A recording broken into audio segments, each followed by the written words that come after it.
तो मेरे YouTube channel में आप लोगों का स्वागत है। चलिए दोस्तों, इस वीडियो में मैं आप लोगों को आज बतलाता हूं दोस्तों, पार्ट 6 में हम पढ़ रहे हैं क्लास 12 की केमिस्ट्री।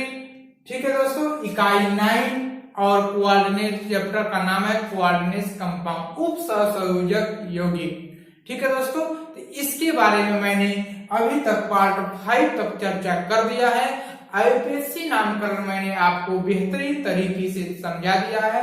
आप आइए अगले टॉपिक में। ठीक है दोस्तों, इसी चैप्टर के अगले टॉपिक में आइए, जिसका नाम है दोस्तों आइसोमेरिज्म। क्या नाम है दोस्तों? आइसोमेरिज्म, समवायता। क्या नाम है? समवायता।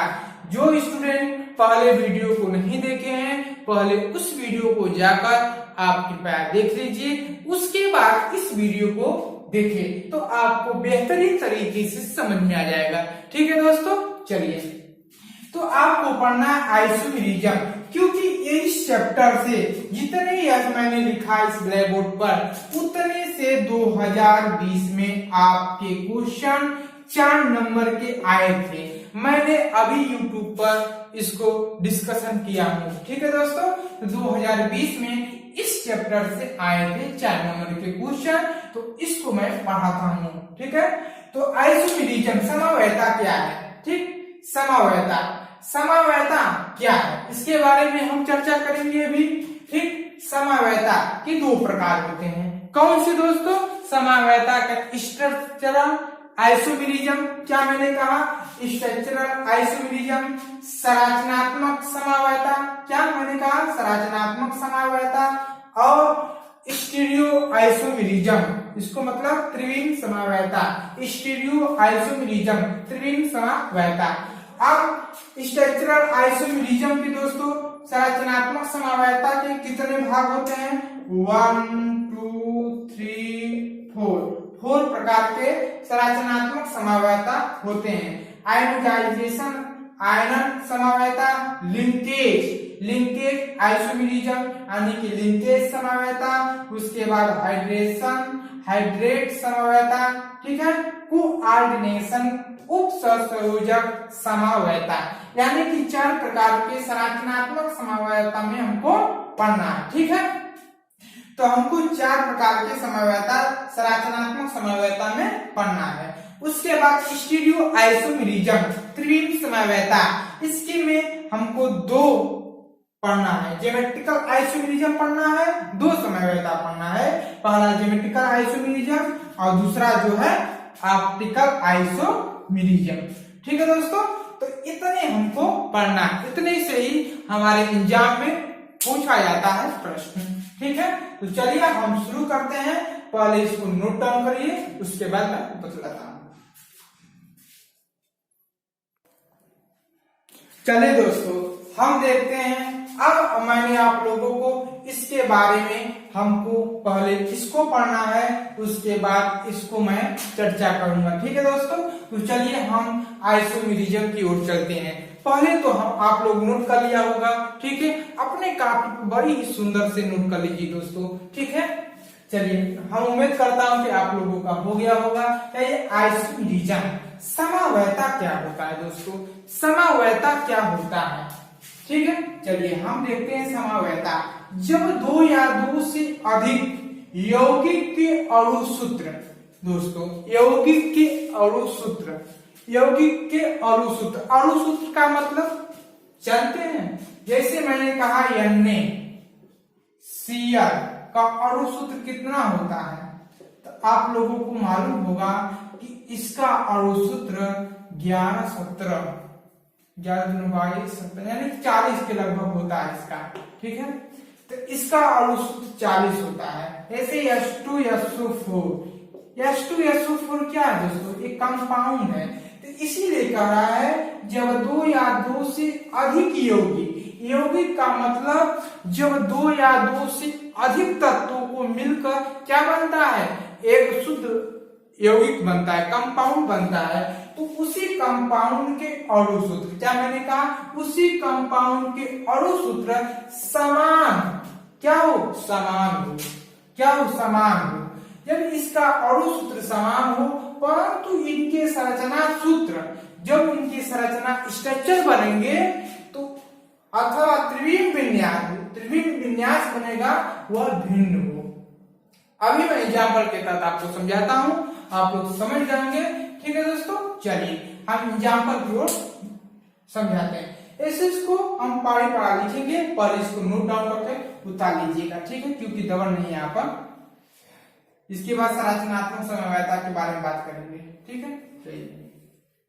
चलिए तो आइसोमेरिज्म की बात मैंने कहा था कि आइसोमेरिज्म होता है क्या पहले, तो मैंने कहा कि जब दो या दो से अधिक यौगिक के अणु सूत्र समान परंतु इनके संरचना सूत्र अथवा त्रिविम विन्यास भिन्न होते, जैसे मैंने कहा C5H10, ठीक, C5H10, जैसे मैंने कहा C5H10, ठीक है।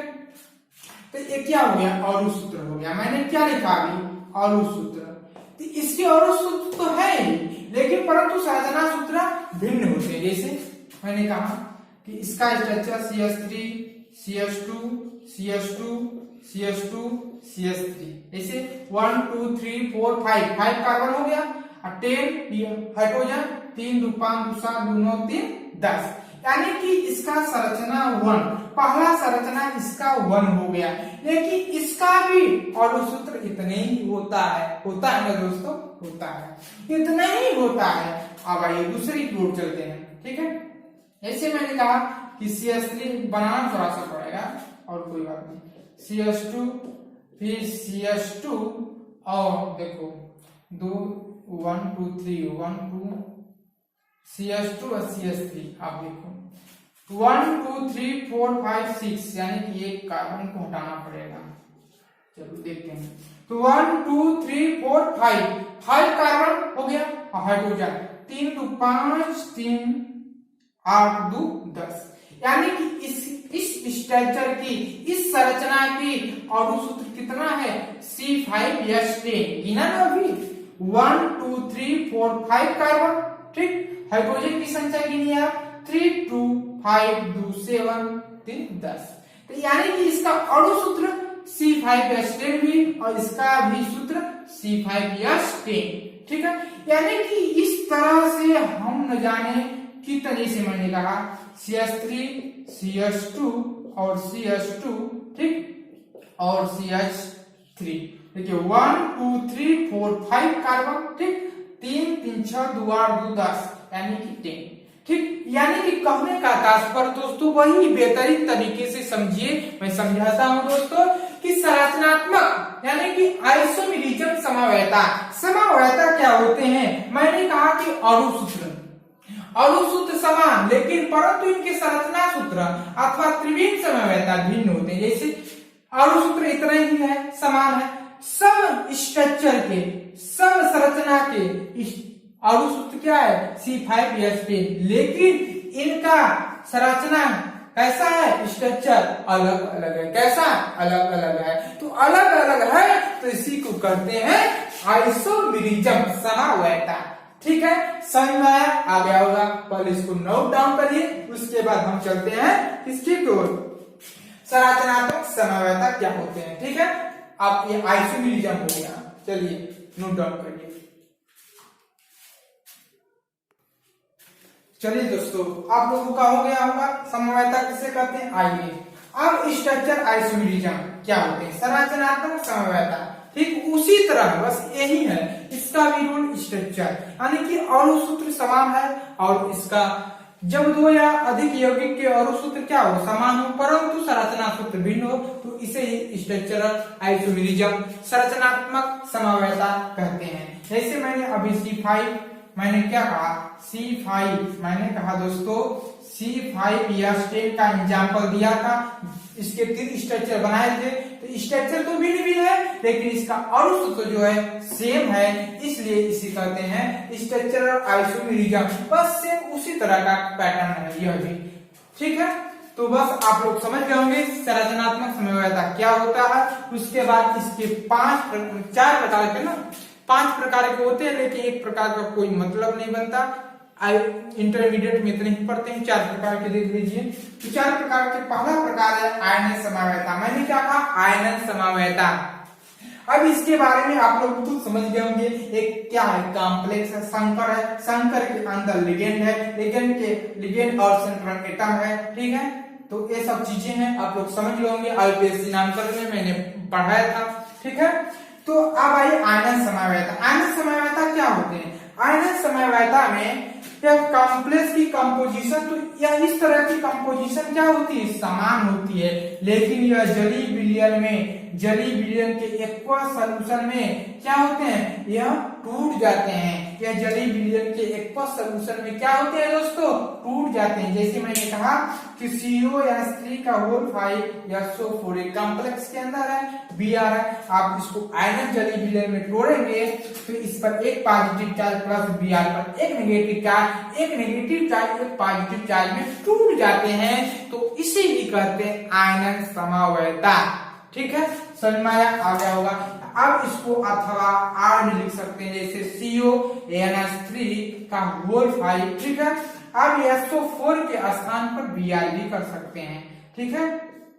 तो Br भी कर सकते हैं, और देखिए, ठीक है, Br भी देखिए, एक मिनट, ऐसे CONS3 मैंने लिखा, CONS3 का होल 5 SO4, बड़ी गंभीरता से ले लीजिए थोड़ा सा Br, इसे एक सॉल्यूशन में दोस्तों तोड़ेंगे तो Cr और NS3 का होल 5 जो है, यहाँ पर SO4 की जगह Br और Br की जगह SO4 हो गया, ठीक है। समझ में आया। अब यहाँ पर दो नेगेटिव चार्ज होता है, यहाँ पर दो पॉजिटिव चार्ज हो जाएगा। तो इस तरह का हमको कंडीशन मिल सकता है आयनन समवायता में, ठीक है। तो आयनन समवायता क्या होते हैं, बस जो होते हैं कॉम्प्लेक्स वो टूट जाते हैं आयन में, ऐसे Br पर एक नेगेटिव, इस पर एक पॉजिटिव होगा, टूट गया बस। तो अब इस तरह से समवायता अब आएगा तो पता लेंगे कि आयनन समवायता है, या तो इसका एक्सचेंज हो जाता है, ठीक है। Br SO4, जैसे यहाँ पर SO4 है तो यहाँ पर Br आ गया, यहाँ पर SO4 हो गया, दो नेगेटिव चार्ज दो पॉजिटिव, तब भी क्या हो, समान है। तो इस तरह के हम समवायता को आयनन समवायता कर सकते हैं। इसको नोट डाउन कर लीजिए, उसके बाद इसको मिटाकर आपको बतलाता हूँ, ठीक है दोस्तों। चलिए दोस्तों, हमारा आपका आयनन समवायता क्या होती है उसके बारे में सुना। उसके बाद दूसरा क्या था दोस्तों, लिंकेज समवायता। क्या मैंने पढ़ाया, लिंकेज समवायता, लिंकेज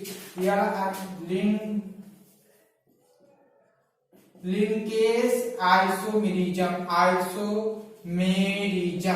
लिंकेज आइसोमेरिज्म क्या होते हैं दोस्तों, देखिए लिंकेज आइसोमेरिज्म क्या होते हैं उसके बारे में ये सब क्या मैंने लिखवाया था, इन लिगेंड मैंने लिखवाया था, क्या मैंने पार्ट 2 या 3 में लिखवाया था इसको, लिंकेज आइसोमेरिज्म के बारे में बात किया था।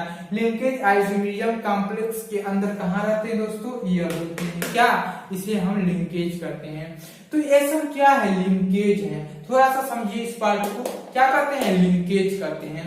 पार्ट 2 में इसको आप लोग याद हो गया होगा बल्कि, ठीक है। इसे कहते हैं लिंकेज आइसोमेरिज्म। जैसे Cn है, अब इसको हम NC में कन्वर्ट कर सकते हैं, SCN एक नेगेटिव, अब इसको NCS में कन्वर्ट कर सकते हैं, NO2 को ONO में कन्वर्ट कर, इस पर एक नेगेटिव चार्ज, ठीक है। OCN को NCO उल्टा NCO पर एक नेगेटिव चार्ज, तो इस लिगेंड को इस लिगेंड में कन्वर्ट कर सकते हैं, बस उसका एक्सचेंज केंद्रीय परमाणु होता है, ठीक है।